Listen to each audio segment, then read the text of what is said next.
All right. Welcome to another episode of the Milwaukee Sports Performance Podcast. I am your host, Lauren Falk, and I am joined today again by Ben Shepard. This is his second appearance on the podcast with us.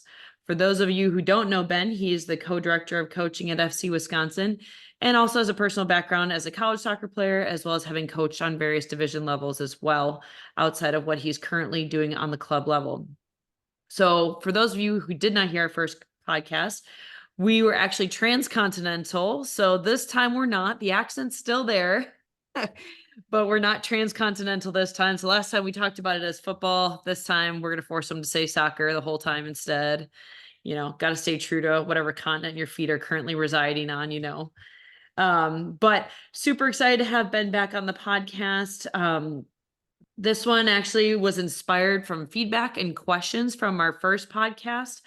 So today we were tackling, the topic of college recruiting, specifically surrounding soccer, obviously, since that's his background.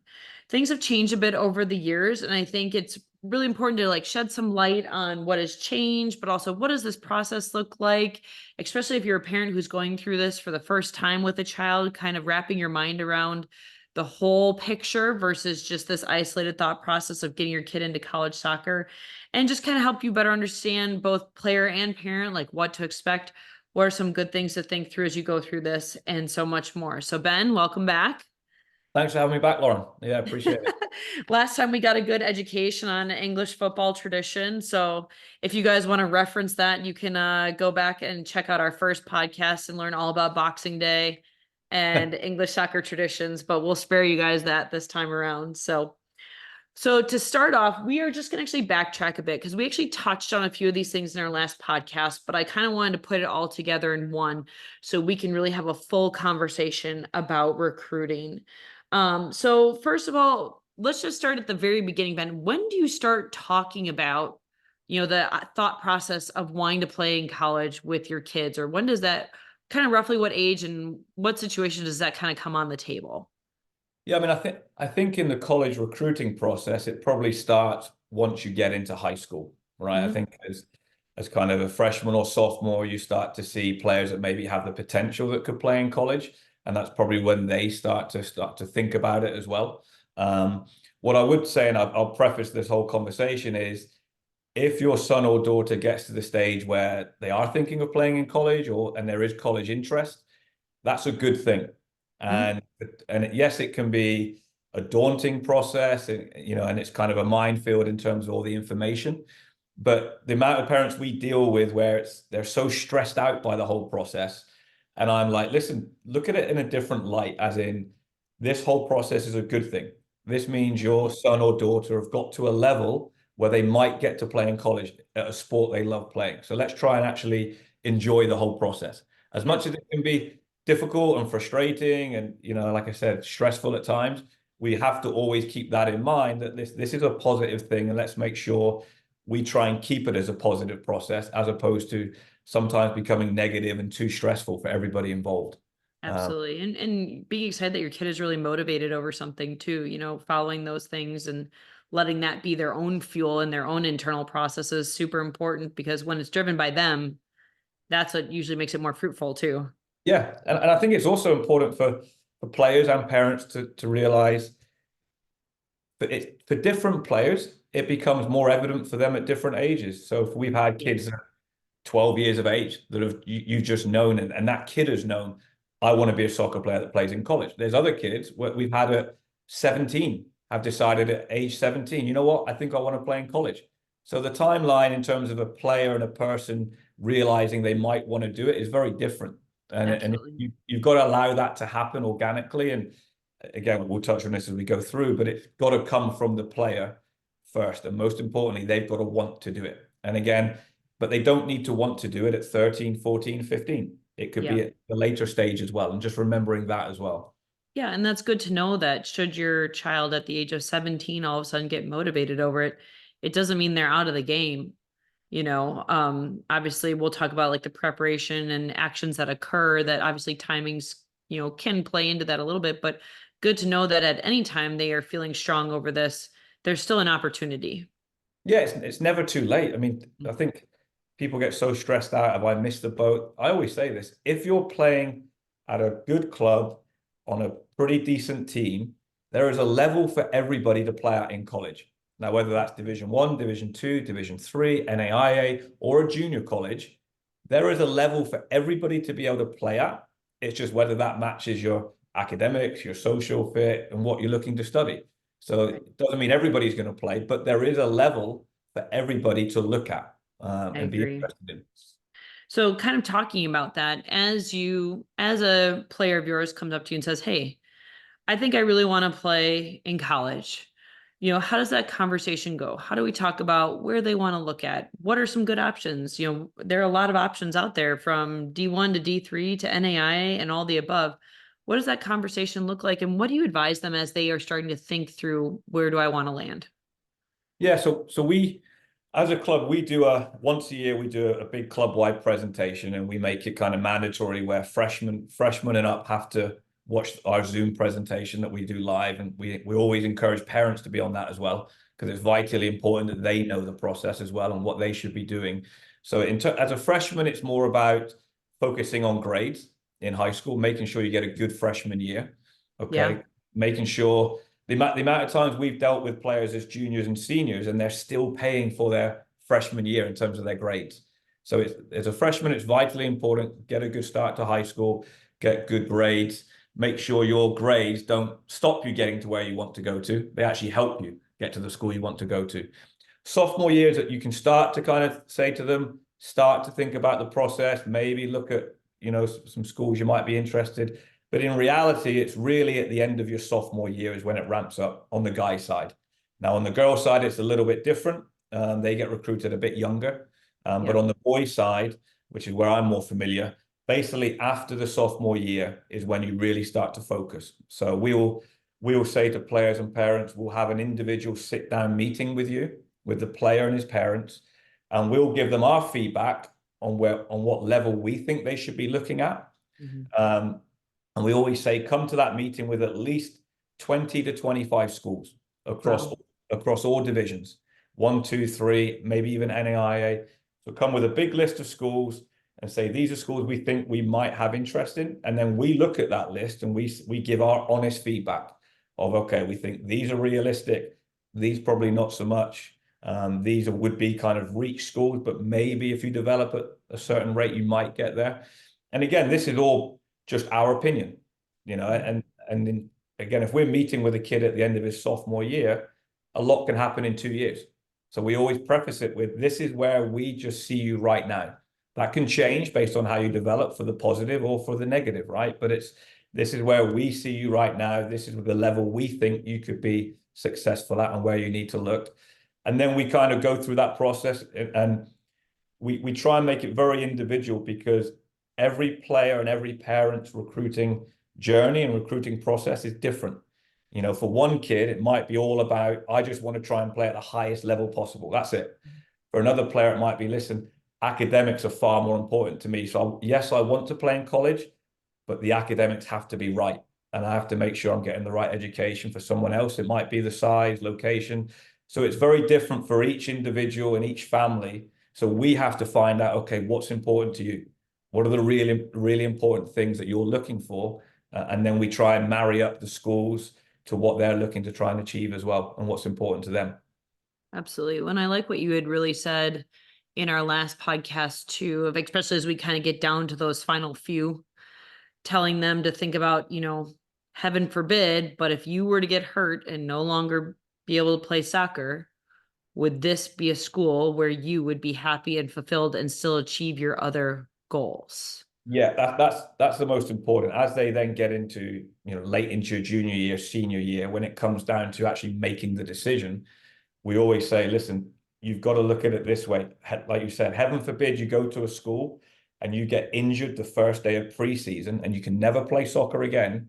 Would you still want to be at that school? And if the answer is no, then it's probably not the right school for you, because we're not naive. We're not trying to say we're producing professional players. We're producing players to go play in college and have the best overall experience possible, in terms of everything, the social, the academics. So for us, it's about the right fit.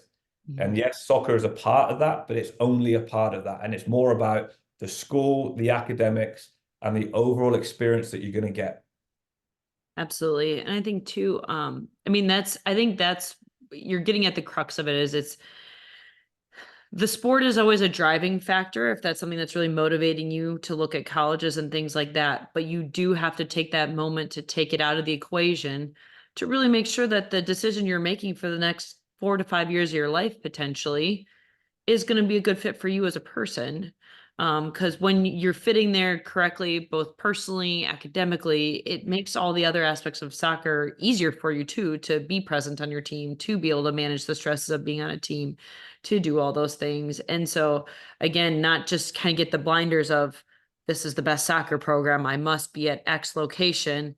There's so much more that goes into that equation than most. Yeah, I mean, I think, and sometimes it's convincing the player and the parents at times that listen, the label of playing D1 or D3 has no correlation on Mhm. your experience that you might have at that institution. Yes. You might go and play D1, but you may hate the experience of the Mhm. school and the academics. You might go play D3 and just thoroughly enjoy that whole experience. So the label of the level you're playing at doesn't correlate to the experience that you're going to have. It can do, but not all the time. And it's keeping that open mind as well, and recognizing, again, it's not always about what division you're playing at. It's about making sure it's the right fit for you as an individual, and you're going to Mhm. enjoy the 4 years. And there are some very good Division III and NAIA teams. Yeah, I always use the example. I was coaching at a Division 2 school in South Carolina, and I left there to come to Milwaukee. And at that time, the team I left in South Carolina, a Division 2 school, was better than the Division 1 school I inherited. There are good players playing at all levels, and there are very, very good teams at all levels as well. Yeah, and it's easy to be biased to kind of like what you see in the media. Like you see the big name schools, you see the Division I schools. It's easy to gravitate to those. But big name doesn't always mean big success, you know? And so, like you're saying, there are some really good lower division schools that are incredibly good soccer programs and have really good players, that, just don't be biased by a name, you know? No, it's you people. The biggest struggle we have is making sure players stay open-minded to looking at every possible opportunity and not just Absolutely. thinking, well, these are 5 Division 3 schools. I only want to go to University of North Carolina. Well, yeah, everybody does. Unfortunately, we don't all get to do that, You and right? everybody else. Yeah, it's such a competitive world, and I'm sure we'll touch on this in a little bit. But the amount of international players now that play over here, it makes it really difficult for seniors and true American seniors in high school.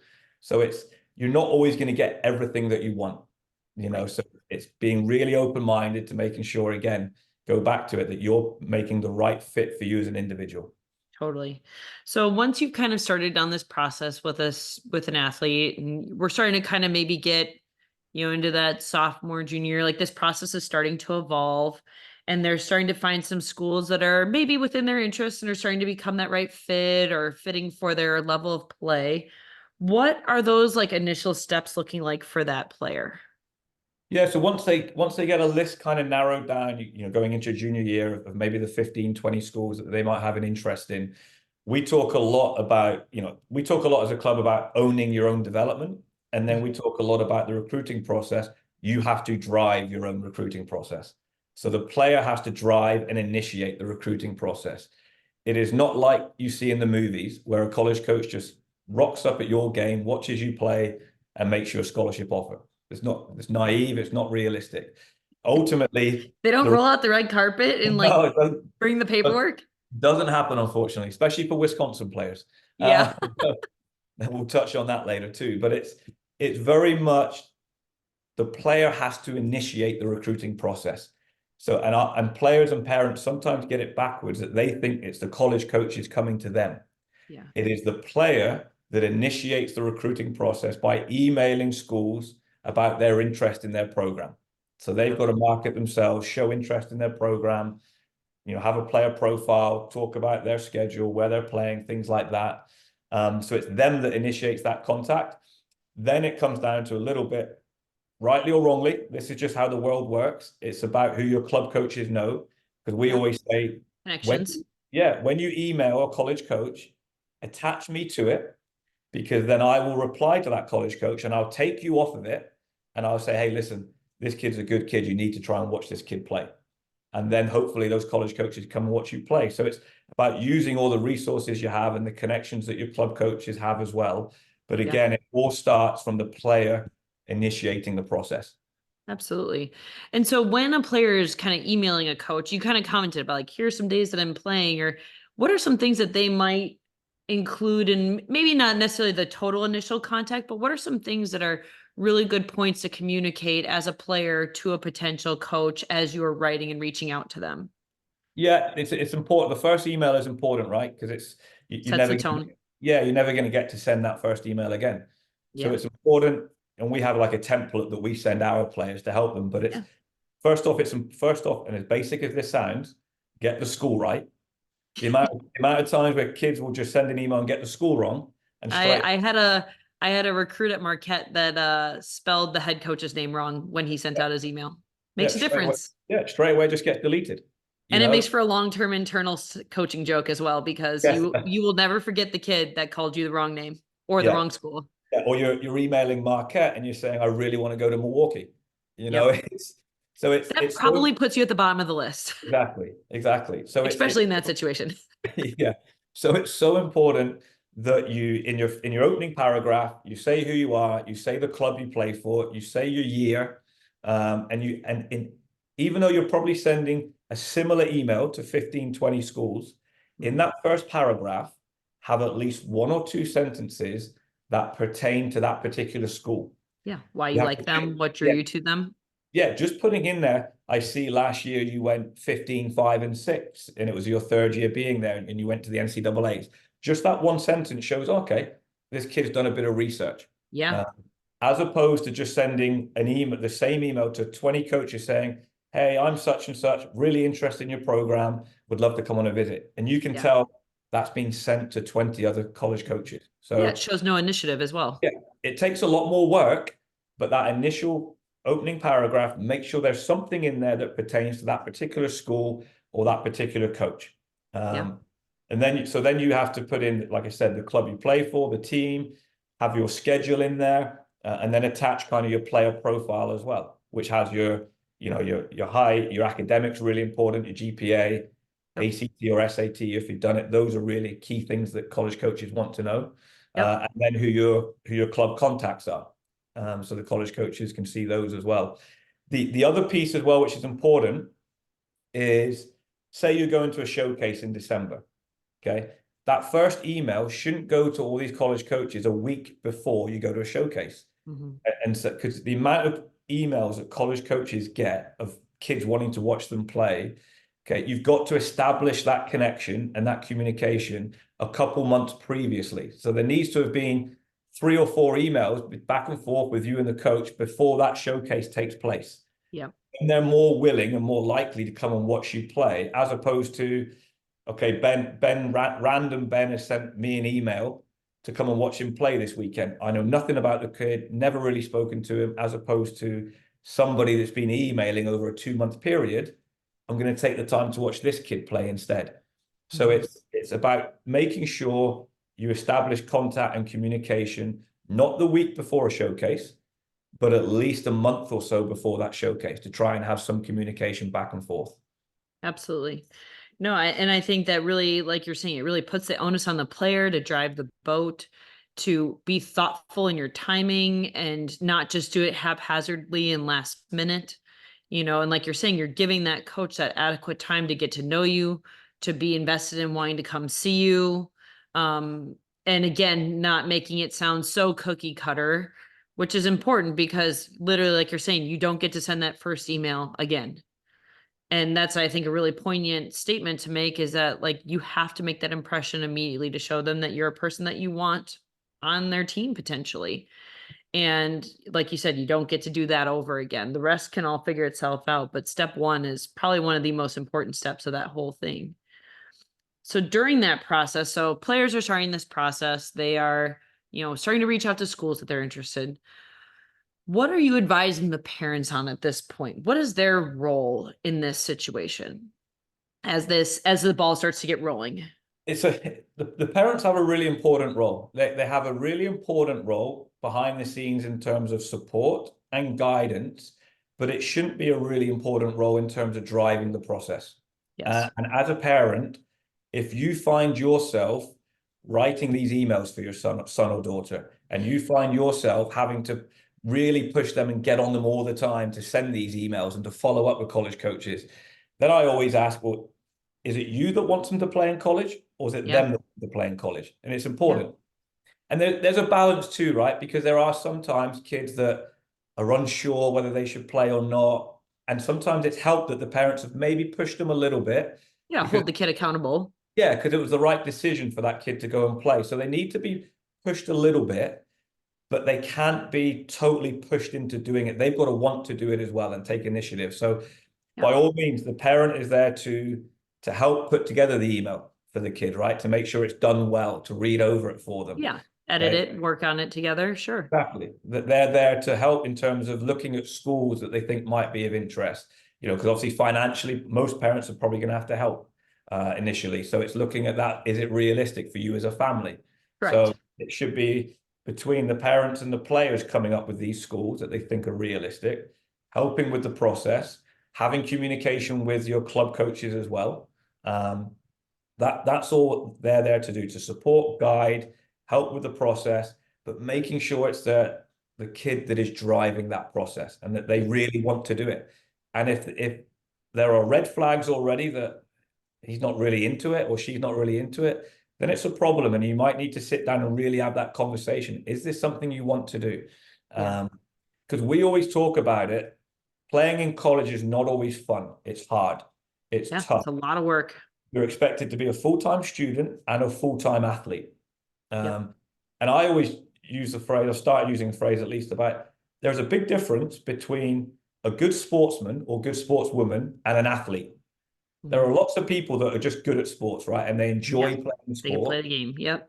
They just play to enjoy it, but they're not necessarily really competitive or want to go to a high level. And there's nothing wrong with that. There's nothing wrong with that. There Yeah. are other people who are athletes, who are good at sports, but they're willing to dedicate a significant part of their life to playing at a high level. And there's Yep. a big difference between a good sportsman or sportswoman and an athlete. And it's Yes. figuring out what am I and what do I want to be. And both are great. They're just different.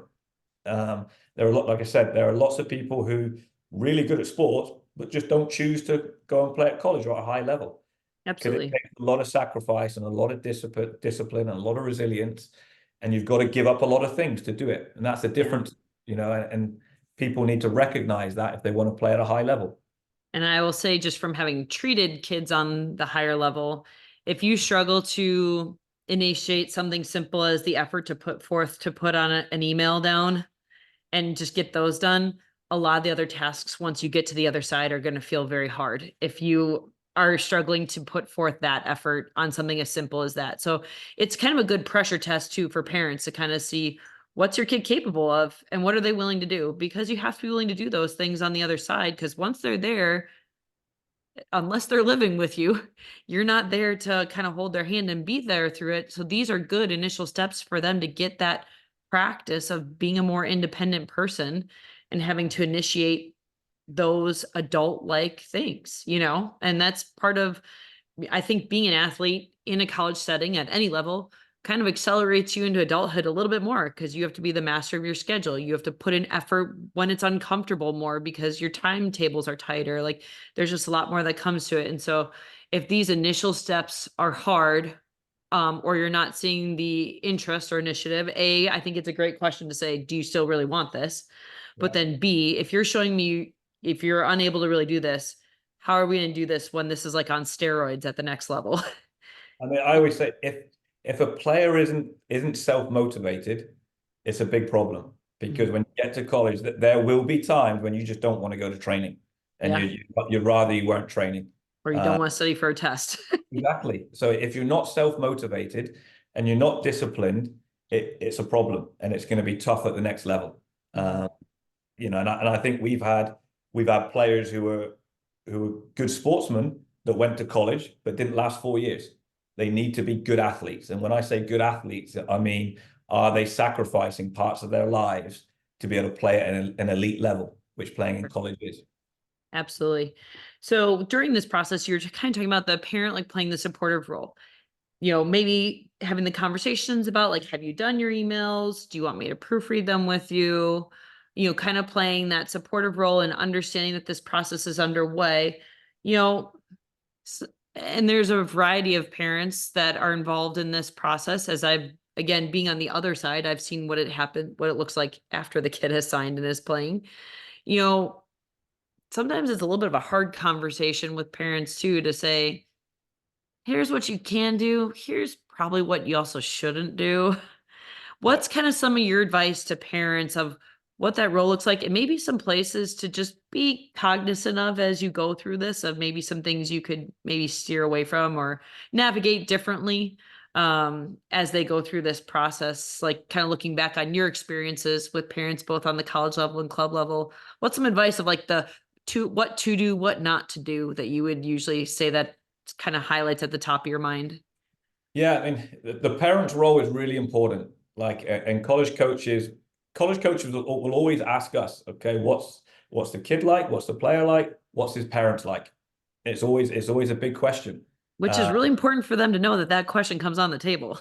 100%. And listen, we have to be honest. We have to be honest with college coaches. We're always respectful, but we have to be honest, because if we give the wrong information, then that hurts Yeah. other players coming through the club later in the line. So the college coaches, the honest truth is they don't want to be dealing with parents. Correct. It's different. The club game is different, right? Parents will want communication with coaches, and us as a club, we have to make sure that they're part of the development journey. It's important at these younger ages. When they get to college coaches aren't going to deal with parents. They're going to deal with a player, because in their eyes, you're an adult now and you're a Yeah. student athlete. So very rarely are they going to deal with the parent. They'll deal with the player. So it's so important. They want to know what the parents are like. How are they? How supportive are they? Because ultimately, I always say this: kids are always a victim of their parents. So if the parents aren't great, then they're worried that some of the makeup in that player isn't going to be great either. So it's so important. In the process, yes, in terms of making the decision, and especially when you talk about the finances of going to a school, the Yes. college coach will talk with the player and he'll talk with the parents. Mhm. But you've got to make sure as a parent that you're still allowing the college coach to talk more with your son or daughter than they are you. They still want to make sure they're recruiting your son, they're not recruiting you. Very, very important. And we've had a player in the past who was a really good player, was good enough to play Division One, but none of the Division One schools in state would touch him because of his dad.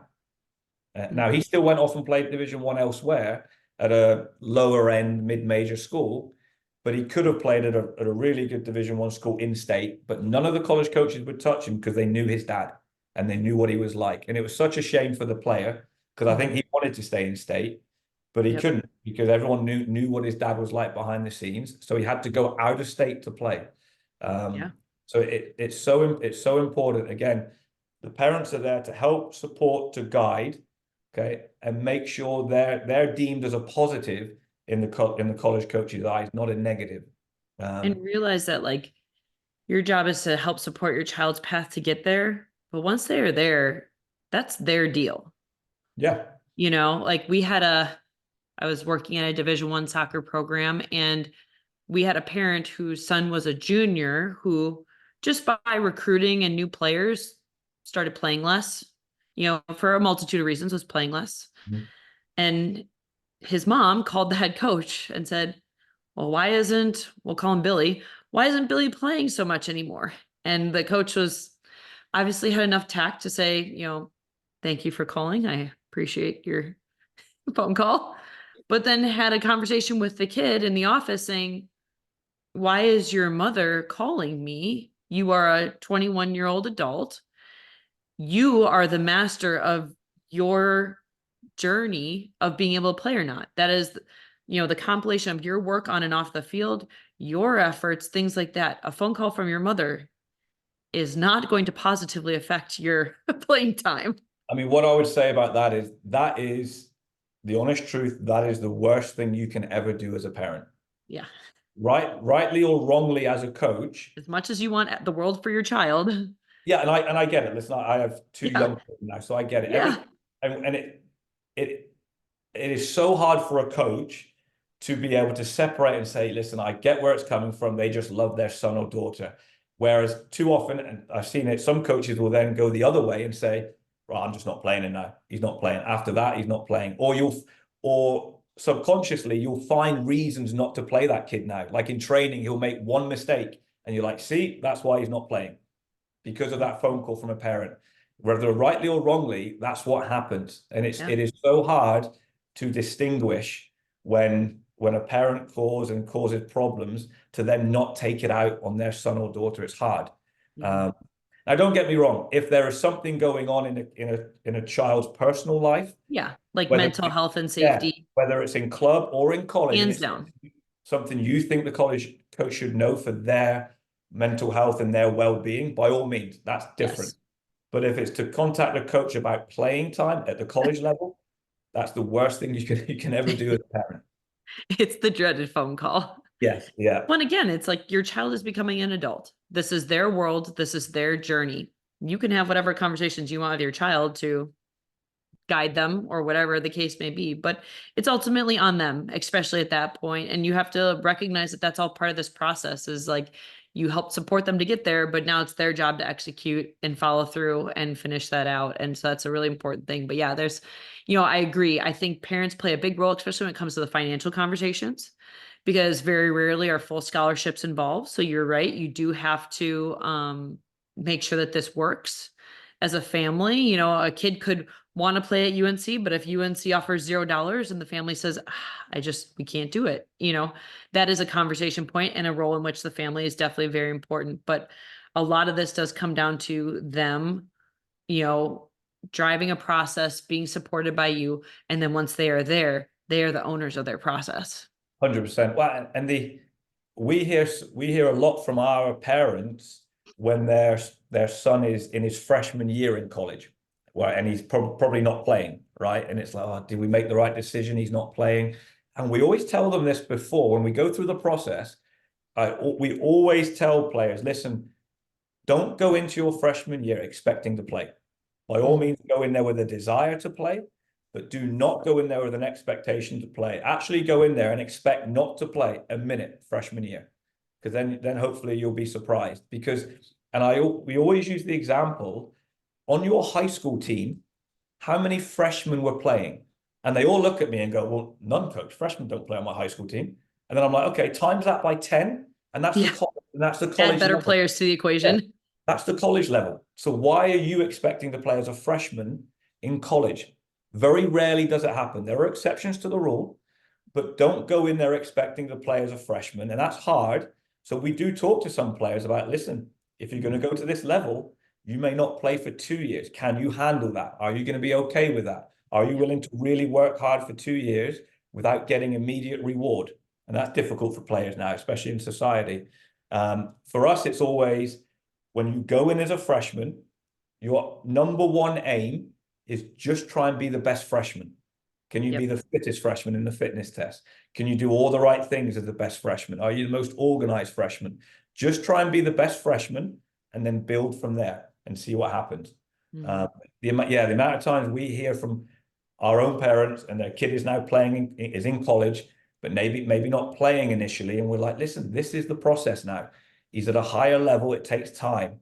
But I think it is so difficult now for people to work hard for a consistent basis without getting immediate reward.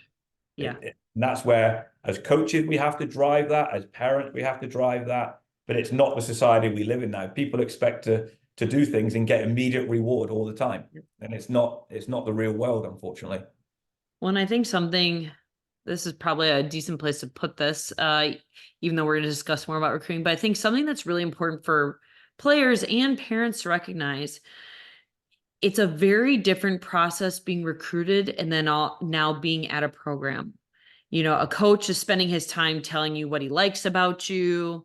They are pursuing you once you're kind of on their radar, all this stuff that they're telling you all the great things about yourself.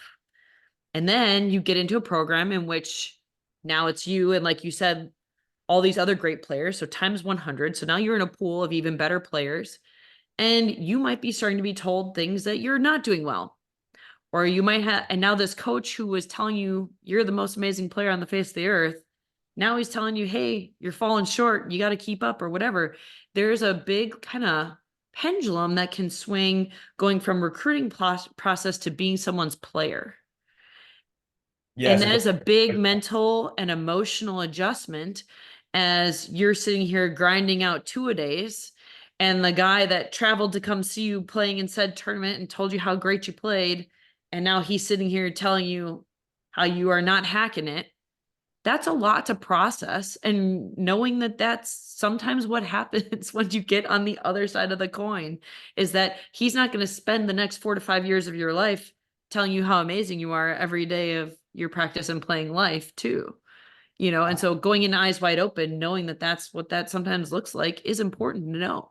yeah, I think that's probably the hardest thing for players, and it's probably the hardest thing for coaches, right? As college coaches, and I've Yeah. been guilty of this. When you're in season in the fall, in the college season, you're really focused on getting results. It is not Yes. about, and don't get this wrong, it's not about development. It's about Right. getting results. It's about winning in the fall. About winning, that's it, winning. And if you're not in that top 16, 18, you're probably not feeling like you're getting much attention, and you're not. It's the truth. You're Yep. focused on those players that can help you win. The spring is more about development, and that we really work to improve players, and freshmen probably get more of an opportunity. But in Yep. that fall, it is about winning, and we have to be honest with players and talk to them about, listen, this is how it's going to be. Are you able to handle this? To Right. your point as well, when you get there, yes, you're going to be really pushed to the limits, and you're going to be told, this is what you need to do better, and A, B, and C. And we always say that there's no such thing as criticism. We always tell our players, listen, that in our opinion, Yeah. in our club, the word criticism doesn't exist. It is just somebody's opinion on what you can do better. Yeah. It's feedback. Whether you choose to listen to that or not, it's up to you. Mm-hmm. But don't, because criticism is always perceived as a negative word, right? Yeah. He's criticizing me. No, he's not. He's just telling you what he thinks you need to do better. Now Yep. it's up to you whether you want to listen to that and apply it, or whether you want to take it personally. Now, as long as it's done in a respectful way, I think it's a good thing. But that's why college coaches will always ask us, does he want to get better? Does he have a willingness to listen? Is he going to Yeah. be resilient? Those are important things at the next level of not thinking you've cracked it. You're now going in as that freshman in high school now that never played. So you've got to do it all over again. And are you resilient? Are you self-motivated? Are you committed? Do you have a willingness to learn? Are Mm-hmm. really important on that initial first year. Yep. And those things speak volumes, which we'll talk about down the line. And I just think it's always good to like truly bring light to these things that you can't necessarily see being on the front end of the process. That's Yeah. important to hear and understand what that whole picture looks like versus it kind of sometimes feels like sunshine and rainbows. And not that it isn't, because there's a lot of that too. It is a fun, and being an athlete is a very unique opportunity. But it's just important to realize that there is like a process that you go through mentally and emotionally as you go through building yourself up as a player, getting recruited, being selected by and selecting a program, and then what it's like once you're actually there. And that's a very broad spectrum, and it's a path, and it's not linear. It could look like a big squiggly line of highs and lows and all the above. But just knowing that it's different than what you think, I think is what I would say to people. And so as long as you go in eyes wide open, recognizing that, I think you're much more prepared than the average person. Yeah. And I think, again, don't get me wrong. Being a student, I think you touched on it there. Being a student athlete is the best experience in the world. Yep. Unbelievable experience. The reason it is such a good experience is because it's tough and it's hard, Yeah. and there's sacrifices, and you're going to go through difficult moments. So that's all part of this great experience and life Yep. experience that you're going to get. But you have to realize it's going to be hard, and there's very few of us, very few players that take the escalator in their development. Most of us are on the stairs, and they're wonky stairs that go all over the Yeah. place, up and down, right? There's not just straight stairs. We're on Yep. we're on this wonky staircase, which is difficult. Yep. There's And exceptions, embracing that. yeah, but there's very few of us that get to just step in the escalator and go straight up. Yep, not very absolutely. well. If so, I want to know who that person is because Yeah. haven't found it yet. So outside the direct college recruiting process, especially once you have a player that expresses to you, hey, I think I want to play at the next level. What does that player development process look like, especially once they've decided, hey, I really want to do this? What are some of the things outside of going through contacting your coaches of interest, looking at schools, yada, yada, yada? What is that other part of the conversation as we are telling a player, okay, yeah, you want to play in college? Here's what you need to do. Yeah, so we obviously we have individual development plans that we try and put together for certain players. So some people call it an IDP or whatever. So when we meet with players, it's these are the things we think you need to improve on. And we might say to a kid, as you stand right now, we think you play at this level, but if you can add this to your game, we think you might get to this level, whether it's a technical aspect, right? Or can you become, better at striking with your left foot, or can you be better under pressure or things like that? A lot of the times, to be totally honest, it's to do with fitness levels, and it's about how you live your life and are you disciplined. And for me, the way we talk about it is when we're developing players. So say we're talking to a U16, okay? We're not looking at this is what you need right now to play in college because you're not going to be in college for 2 more years. What we're saying to them is this is the way the game is going. This is the trend. So in 2 years' time, when you get to college, this is what you need. So we've always got to have an eye on where's the game going, and we've got to make sure we're developing kids for when they get to that level and how it's going to look in 2, 3 years' time. And the way the game is going, especially at the higher levels, it's all about transitions. It's all about when you lose it, can you react? High intensity sprints. Obviously, you've got to be good technically, okay, but If you don't have the engine. there is a big athleticism, athleticism part to it now, which is why I think it is so naive when you talk to some clubs who say, well, we don't do any running or fitness. Everything we do is with the ball. And I'm like, okay, really? Well, when they get to college, they're going to be in for a big shock because they are going to run without the ball. You go to the best schools in the country, Clemson, UNC, Maryland, they will be doing fitness tests without the ball. And if you haven't instilled that in your players, okay, because part of it, yes, is a physicality, right, in terms of being able to do it. Okay, but part of it is also a mental aspect as well, Yep. of being able to push yourself and push through things. Be uncomfortable. Yeah, and if you don't prepare players for that, you're not preparing them for when they get to that next level. So there's different things, but the big thing that we talk about is, okay, what are you willing to sacrifice to get there? And if you want to play at that level, okay, you've got to be an athlete now. And we always say to players, listen, if you're not doing fitness 2, 3, 4 times a week on your own, it's a problem. That should be the norm for you right now. If you want to be an athlete, you should be doing some type of fitness, whether it's lifting, whether it's running, whatever it is, whether it's recovery, yoga, it should be already, when you get to 16, 17, it should be part of your life and part of your routine. Okay. And if it's Otherwise, it's not, going to be a shock to your system when you get there if you don't. if it's not, it's an issue. Yeah. And you better tell us now. Like I said, sportsman, sportswoman, and athlete, they're different. An Yep. athlete, it's your routine, it's your daily life, and it's got to be part of it now. So it's something we're big on right now with players because I think it's naive.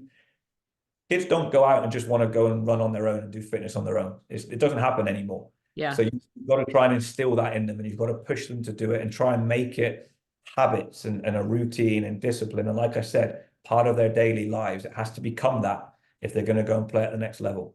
And I'll just say, little plug for injury prevention. The more durable your body is because you put forth those efforts, the less likely you are to get hurt and things like that too. It makes you a more durable player. It makes you a more capable player. There's plenty of studies that show those extra efforts affect your ability for top end speed, multi-directional change of direction, all these things. So even though a ball isn't at your foot 24/7, those things pay out dividends outside of that situation. So I agree that it's good from a habit standpoint. It's good from a mentality standpoint. It's good to learn to be uncomfortable. And then, like you said, it translates. That's the kid that when he loses the ball, he could track back and go get that man. Like, he has that ability to go again and again and again. And that's what you need, for player availability and someone who's going to be present on the field for extended minutes. They have to be able to do the job that's being asked of them. And that Yeah. doesn't just happen by laying around and playing soccer all by itself. Exactly. And nutrition is a huge one as well, right? It's Yep. important. Nutrition is so big. But to your point, I was talking to a college coach last week at a high level institution, and he was saying to me, listen, with everything that we do now and the amount of money we invest into these athletes, we Hmm. now go back and we look at their injury history. Yep. We look at their club injury history. We want to know from their clubs how many injuries have they had, because they need to know, are they durable? Or are they going to get to college where it's tough and it's And they're such a going to short break. season? Yeah, are they going to get injured quickly? So it is important. They're looking at players' injury records and how they live their lives now to see, are they a valuable asset to their Yep. program? Because in the face of sports medicine and sports science that is very much becoming a part of the college game, we are understanding how those things play into the ability to train, play, and win. Mhm. And it's all part of the equation now, whether you like it or not. It's just a different game than it was 10, 15 years ago when it comes to what they're looking at. And it's just good to know those things. And again, I mean, if you had an injury, probably not that they're going to like put the big like red X on you, but it's just good to know that like these questions are being asked now, Yeah, just like yeah. you're saying, like, would a family know that they're being asked about, what are the parents like? It's just good to know that these questions are on the table, because then it shows you that you could take a proactive stance on them as you're going into this process and know that it's literally not just about everything that they're seeing on the field with you. It's a part of it, don't get me wrong, but there are other things that they are looking into now too.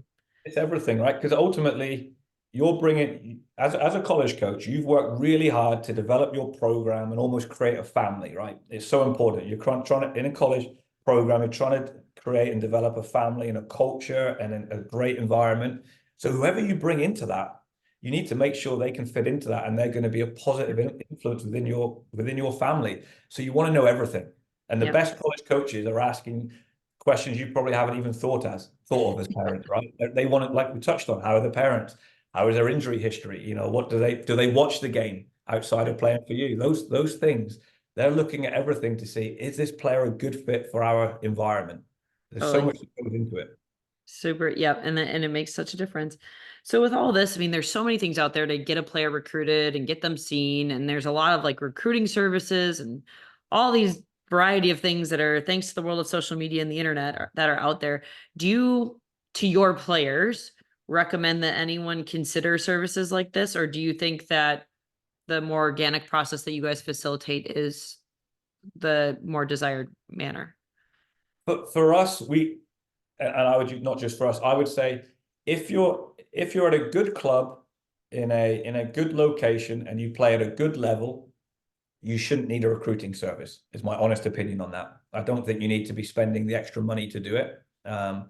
If you're living in Nebraska and there's one club in Nebraska and you're not going to these showcases or tournaments, and maybe you're a small club that doesn't have many connections, it may make sense, right? If you're kind of cut off a little bit from the soccer landscape. But I think in the main, if you're doing what you should be doing and you're at a club that gives you the support and the help and the guidance that you need, you shouldn't need to be having to spend extra money to do this. I would save the money and go to college ID camps that you might have interest in the summer and things like that, is my honest opinion on that. Yeah, no, I think I mean, I just think it's really easy to be like, wow, it's this really fancy, shiny recruiting process that I saw online. Like, you always want the best for your kid. And I think that's a very good way of putting it, of like, if you're at a place where you have less resources, maybe that's something that's more valuable to you. But if you have enough of those resources in place, your money is better spent getting your kid in front of those people and engaging with them, and also getting exposed to that team as that culture and those camps, to see if it really is a good fit for them and the coaches at the same time. So I think that's really good advice. So as the players are going through the recruiting process, there are definitely some timelines that the NCAA kind of allows for certain things to happen or not, and certain rules that occur with contacting and stuff like that. Can you give us just a soft overview of what those timelines look like, just so for someone who has no concept that these things exist, what does that look like for timelines that you can contact, what to expect as you are able to communicate with a coach and things like that? Yeah, so basically, probably the easiest and simplest way to explain it would be, basically your freshman and sophomore year, there's not a lot of contact with college Yeah. coaching directly. Basically, at the end of your sophomore year, moving forward, that's when it kind of all starts. So June, basically the actual date, June 15th, following your sophomore year, is when college coaches can start to call you and text you. Okay. Um, or I think it's August 1st of starting your junior year is when you're actually then allowed to go and take unofficial and official visits on colleges and go Mhm. visit them. So ultimately you look at freshman, sophomore year, not a lot of contact's going to take place. At the end of your sophomore year is when it can kind of start that direct contact with college coaches. Having said that, you can call a college coach and you can email a college coach whenever you want. But if he So doesn't respond, yeah, but when we get that, like we'll have a kid. Well, I called a college coach and I said, well, what year are you? I'm a sophomore. He's not allowed to call you back. right, exactly. You can call him and he can. If you call him and you get him on the phone, you can speak with him, but Correct. he can't call you back. Now, Correct. obviously, some people on this pod will ask, well, how come then there are sophomores that commit? And it's like, well, basically, how that happens is a college coach will then reach out to a club coach and hey, such and such called me. I can't call him back. Can you tell him to call me at this time? Yeah. And the kid can call him The again. magical connections. Exactly. So there is communication that takes place, but it can't be necessarily initiated from the college coach to that student athlete. Um, Correct. so yeah, basically at the end of your sophomore year is when it kind of all starts. But you can reach out to college coaches whenever. Just know if you send an email as a freshman and a sophomore, generally speaking, you'll get an email back, but it will basically say, thanks for your interest. Here is the details on our summer ID camp. They can Yeah. only really send you information about their camps coming up. Mhm. So Which, no, that's kind of a standard email.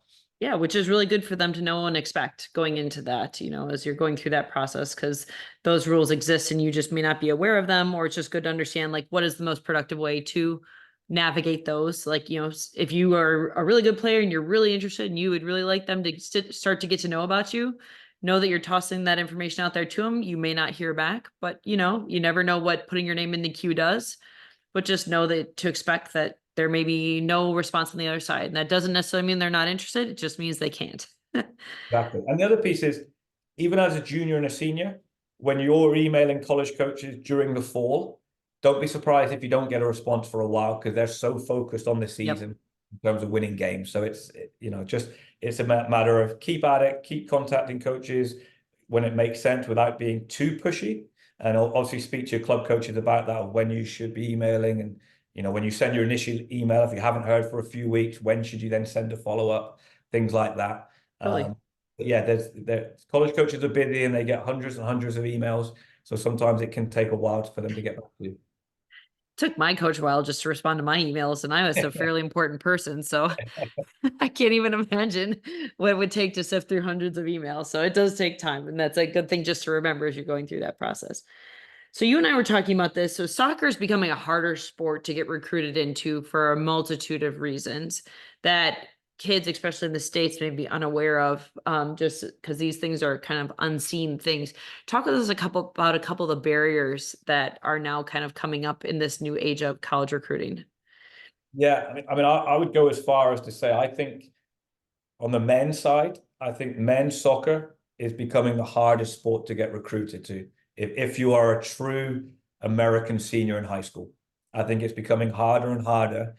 Everyone's probably heard now of the transfer portal, whereby I think at the end of last season, there was over 1,500 just men's soccer players in the transfer portal looking to transfer. So the transfer system within the college game now has become so big. And if I'm a college coach and I can take a transfer from a school who's played 2 years already in college, You've got I'm probably gonna, experience. I'm probably going to do that as opposed to bringing a freshman who I don't know yet can his game translate to the college game. Like you Yeah. touched, I'm going to go for the experience who can help me win here and now. So the transfer portal is a big, I don't want to use the word negative, but it's something that all players now have to be aware of and understand that it's going to make it more difficult, which again goes back to the point of players are going to have to do more to get themselves recruited. Clubs are going to have to do more. Clubs are going to have to be honest with players and families about what we need to do to get you recruited, because it is going to make it more difficult moving forward. Um, and on the other side of that, the amount of international players now that are playing in soccer, especially on the men's side, Yep. at all levels, not just Division One, but Division Two, Division Three, NAIA, is again making it more difficult for that true senior in high school in the States. So Right. it's very, very difficult now um, to get recruited and to play at any level. Back when I came over years ago, it was more the international players were more playing at the Division 2 level and NAIA because the rules were a little bit Like get different. in. Yeah, so like Division 1, I couldn't have gone and played that because amateurism rules and getting paid and stuff. So you had to go Division 2 or NAIA. Now the rules have been relaxed a little bit more where you can get players, you can take an English player who might have signed a 1-year pro deal in England, but maybe doesn't meet the threshold of getting paid too much. He can then still come to America and play. So you've got all these international players now coming over to play, which is improving the college game, but making it harder for, like I said, these 17, 18-year-olds in high schools to go and get recruited. To give you an example, the Clemson, one of the biggest schools in the country, 35% of its roster were internationals. Wow. That wouldn't have been seen 5 years ago. Yeah. North Carolina, who again, one of the top schools in the country, 25% of their roster this year was international. So even these top schools who can take the pick of all the best American players in the country are still bringing in all these international players as well. And it's something as clubs, we have to make our players and our families aware of this and not hide behind it. And it's just a matter of we need to do more. We're going to have to do more for you. We're going to have to start this process early. We're going to have to make sure you're driving the process. It can still happen. We can still get you to the right level. But again, we have to make sure kids are driving the process and doing all the right things because it is harder and harder for them to get recruited now across all levels. Absolutely. No, I mean, as I was there, that was starting to grow, was international recruiting. And you're right, it's exploded. And you're right, when a coach can get someone who has bigger, higher level experience, sometimes older in starting age as well, as a result of all those things, like there are some intangible things that our domestic high schoolers are up against that just make it more challenging, not impossible, but make it more challenging. And also you probably need to open your eyes to all the opportunities that are available to you as a result of that too, as you are making your considerations and what schools you're pursuing as to where you are most likely to be successful and play as well. And I think for some players now, like you touched on a bit about being open-minded to all the opportunities and recognizing that possibly you might have to take an extra step to get to where you want to go to. To use an example, we had one of our former goalkeepers came back and trained with us this week. He went to a small Division 2 school in North Carolina as a freshman. He's a goalkeeper, did really well, and is now transferred to a Division 1 school. Yeah. Now, he probably was a Division 1 recruit right out of high school, but the opportunity wasn't there. Instead of him saying, oh, I'm not going to play then if I'm not going to go and play D1, he decided, okay, I'm going to go to North Carolina, small Division 2 school, play, do well, and now he's transferred to a Division 1 school, which is where he wanted to be. So that's the one thing that is a positive with the transfer portal is back when I was coaching Division 1, very rarely would you take a transfer from Division 2 or Division 3. You just kind of didn't do that. Whereas now I think Division 1 college coaches are more open-minded to say, okay, that kid's done really well at Division 2. Yeah, it will correlate to Division 1 now. We'll take him as a transfer or take this kid as a Division 3 transfer. So it is opening more doors. Yeah, more opportunities. The players once they're in college. Okay, it's probably making it harder for the kids to get into college. But once they're there, if you do well at the level you're at, there's always opportunities to possibly move on and play at a higher level as well. Absolutely. No, it's like you said, it's kind of the transfer portal is a challenge, but it also serves as an opportunity too for things like that, which is important to view it as that as you go through this process as well. It's not necessarily a full-on negative. So kind of all the technical stuff aside, I'm going to have you put your former college coaching hat on now. And talk us through, and obviously every coach is different. Every program is different. There's different cultures, everything. But as a college coach and you're standing on a sideline of a tournament, like looking at players, what are things that you look for in a player? What are things that stand out to the coach? Like the kid doesn't even have a chance to talk to you yet. You are watching him play, or things that you are observing throughout the entire time that you were in his presence. What are things that a college coach looks for as he's going through that? Yeah, I mean, I think it's obviously different from position to position, right? So if you're looking when you sit down at a field, if you look at the field and you see a 6'5" centre back, you're like, oh, I'm going to watch this kid. Yeah. Right? it's You can't like, teach tall. yeah, so it's different to what pertains to each position. But in the main, it's when you sit down, first off, you want to see, okay, is the kid comfortable with the ball? Can they play? Are they comfortable? Can they play? Technically, from a technical standpoint, are they good with the ball, regardless of what position you play? Like I touched on earlier, that the changing landscape of the game, it used to be easy to be a centre back. Win your headers, win your tackles. That was about it. Now the way the A game's lot gone, smarter now. yeah, now the way the game's gone in terms of building out the back and playing, Yep. there's a lot more pressure on centre backs. People expect them to be really good on the ball and to play and be brave, because if they give it away at centre back, you're probably going to get scored on.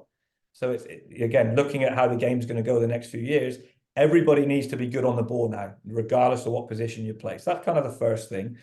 But then you're also looking at, when you look at it a little deeper, it's okay, how does he cover ground? Is he athletic? Because again, at every level, you've got to be athletic nowadays. Can he cover ground? Then it's the little things of, okay, has he got personality? And that's one of the biggest things college coaches say they struggle to find, are kids with personality on the field. It's almost not cool as a 17, 18-year-old to be out there and show personality. Everyone kind of just wants to fit in and play and do their thing. Whereas when you get this kid who's demanding of other people and organizing and communicating, we use the term in England, they're almost considered a bit busy. Yeah. It's not really the cool thing. But those Yeah. are the players that college coaches want to see. They want to see kids out there with personality and leadership. Yeah. They don't want a wallflower. No, they don't. And I think as a player, do what you can to separate yourself from everybody else, right? Have you got personality? Have you got leadership skills? Are you gonna be tough in the tackle?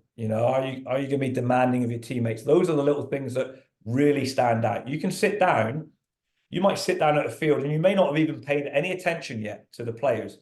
But if you all of a sudden just hear a kid talking and demanding and communicating, you're like, okay, and you almost start to watch that kid and you want him to be good. Like you want him to be good because you're like, okay, he's a good leader and he works hard. So you almost think, okay, I hope he's good because he's got something about him. So it's that leadership and commitment and those little things that separate you from other kids. Then, like I said, it's, are you technically good? Are you explosive? Do you work hard? College coaches are always watching. So they'll always watch, okay, when the ball's been given away, when your team's given the ball away, how do you react? Do you work hard to win it back, or do you sulk and do you pout? And how's your body language? I think the best coaches are always looking at kids' body language in terms of when they've got the ball, but most important, when they give it away or when their team gives it away. Are they a team player that's going to work hard to win it back? Or are they one of those individuals that are going to sulk and not work hard to win it back? Because you can't carry any passengers anymore. The game's all about transition. Everybody has to press together. Everybody has to look to win the ball back together. And you can't carry somebody that doesn't want to work hard without the ball. So it's those intangibles as well you're looking for. Yeah. I thought it was really interesting working on that level. A couple of very interesting insights for a couple of coaches I worked for that they brought up of things they noticed. So once we're like off the field or once the game is done, that brought them to consider recruiting someone or not. Because like good players, all the above. There was a kid that they were recruiting that he had equal talent to a couple of other people. You always have to realize they're always recruiting someone that's probably equal talent to you, Yeah. but he's like, okay, Five of so them. it was a midfielder, very talented on the ball, strong skill set. They were in the high consideration. After the game, the kid dropped his trash from his bag on the ground, looked at it, and walked away. And there was a trash can about 10 feet away. And the coach said, that spoke more volumes to me than watching what you did on the field today. Yeah, I've got two great stories to share with that. And we, like I said, we always say to our players, college coaches are always watching, Yeah. always. But even when we're at a showcase, how you're acting in the hotel, how are you messing around or are you being polite and respectful? College coaches Yeah. are always watching.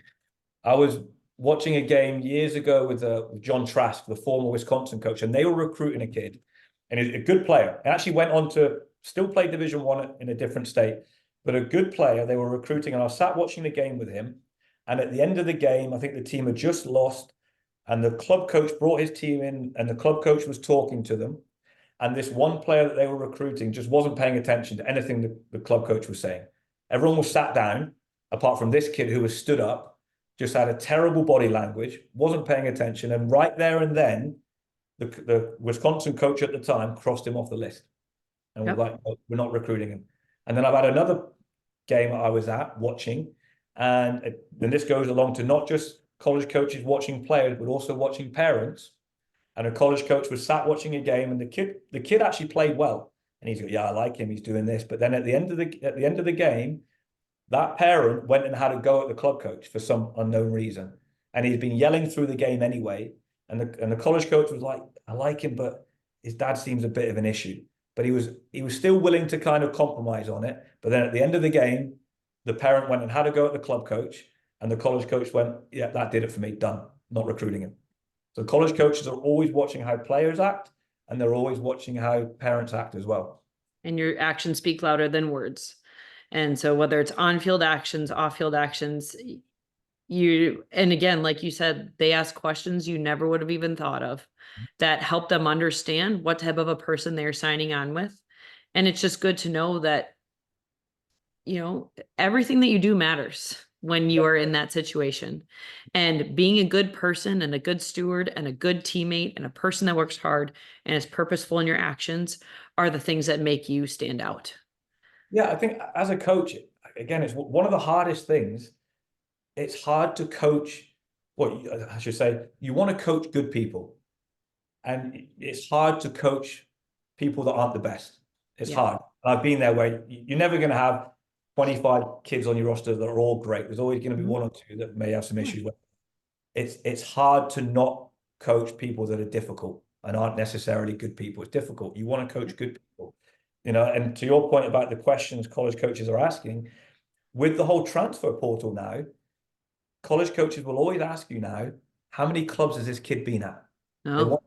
Has he been at 1 club, 2 clubs, 4 clubs? And if a kid is what we call a club hopper, it's a red flag. Because of the transfer portal now, they're like, well, why am I going to bring him in? I know if he doesn't play his first year, him and his parents pick up their stuff and go somewhere else. Yep. We don't want that. So they're even looking at now, how many clubs has this kid played for?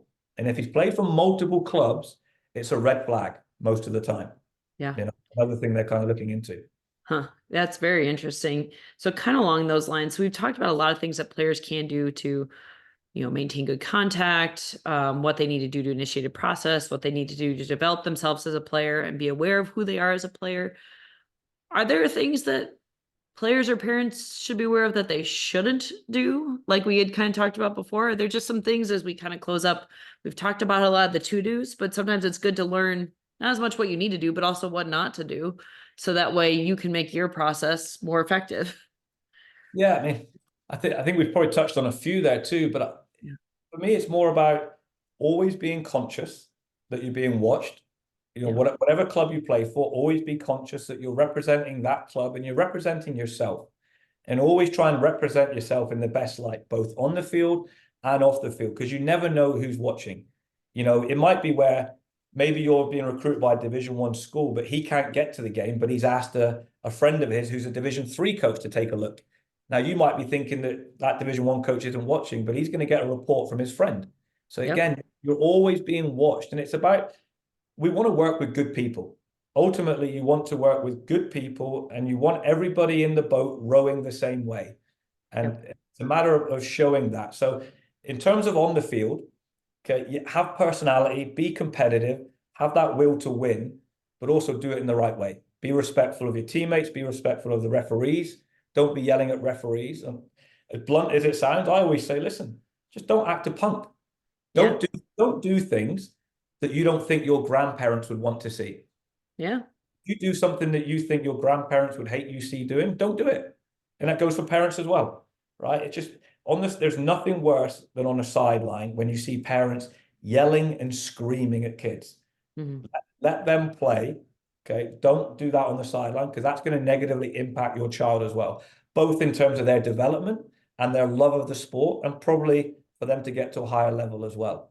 Absolutely. So for me, in general, it's just about the best players and the players that go to the highest levels. They do the right things all the time. in terms of how they play, how they conduct themselves. Like you said, even if it's, I always tell players, when you're walking off the field, don't walk past a piece of trash, even if it's not yours, pick it Make the up. place better than you found it. Exactly. Just do the right things all the time. And it sounds very simplistic, but it's hard to do for a lot of people. Just try and do the right things all the time, even when other people aren't watching, because they always are. Yeah. And I would say, so we've really obviously dug deep into this whole recruiting process. And I'm sure as someone's getting started, this sounds very intimidating and there's a lot to be done and all that stuff. But I think, and you and I commented about this before we got started, it's also important not to lose yourself in this process and not to get so focused on it that we don't lose sight of the player and their love of the game and their balance in life throughout all of these years that all of this is going on. So maybe can you just speak to that as we wrap up all these thoughts? Yeah, I mean, I think firstly for me, the whole recruiting process should be a massive positive.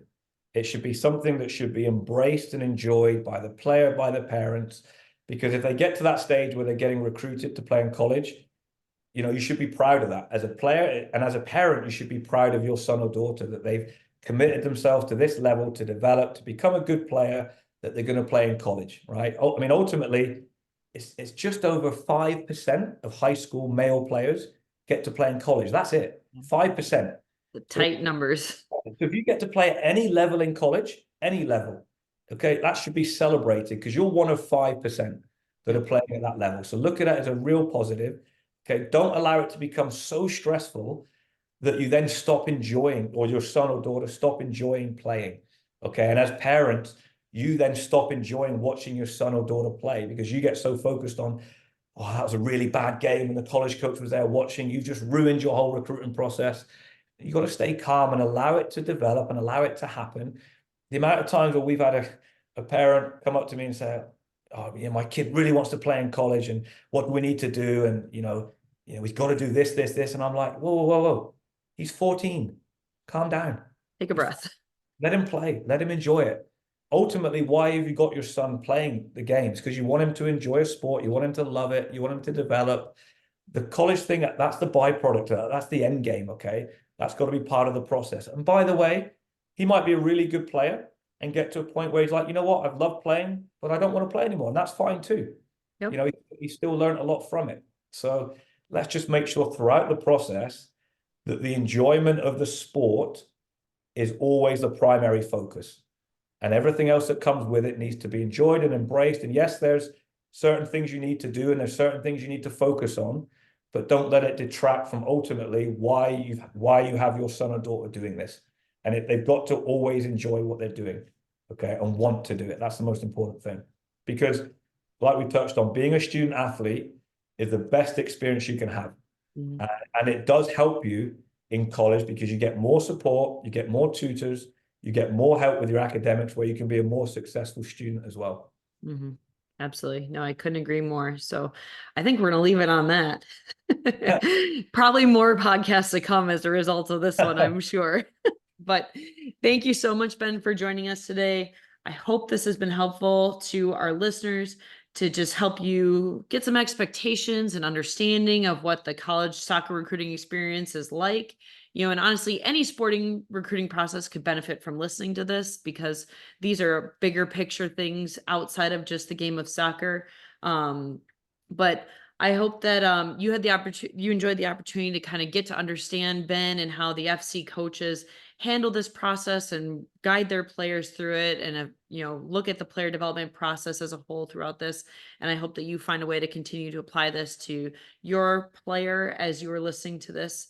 And again, very fortunate to gain insight from someone who is currently engaging with players on this level, has worked on multiple levels, so you can kind of see this experience from multiple angles. So if you ever want to learn more, you can always learn more about FC Wisconsin on either social media at FC Wisconsin Nationals or at fcwisconsin.com. They've been posting a lot of their recent player signings if you want to see those. So it's kind of fun to see where those players go. And thanks to our listeners for joining us again today on the Milwaukee Sports Performance Podcast. And we look forward to you joining us next time. Thank you, Ben. Thanks, Lauren. Thanks for having me. You're welcome.